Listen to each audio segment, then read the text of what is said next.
নিজের পূর্বপুরুষদের মূর্তি বানানো এটা নবীজির আদর্শ নয়, বরং আমার নবীর আদর্শ হলো নিজের হাতে নিজের বাপদাদার মূর্তি ভেঙে গুড়িয়ে দেওয়া। কাজেই কেউ যদি নিজের বাপদাদার মূর্তি ভাঙে, এটাই হবে আল্লাহ নবীর আদর্শ। আর যারা বাপদাদার মূর্তি বানায় তারা আবু জাহালের প্রেতাত্মা। কেন আমি আবু জাহালের অনুসারী বললাম?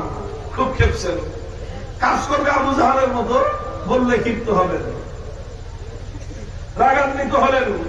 আমরা বললাম রাগ করে লাভ কি? আল্লাহর কোরআন এবং নবীর হাদিসে এর চেয়ে ভিন্ন কিছু বলার অবকাশ আমাদেরকে দেয় না। অনেক হুমকি আসলো, অনেক ধমকি আসলো, অনেক ঝুঁকি আসলো যে এই কথা তুমি প্রত্যাহার করো।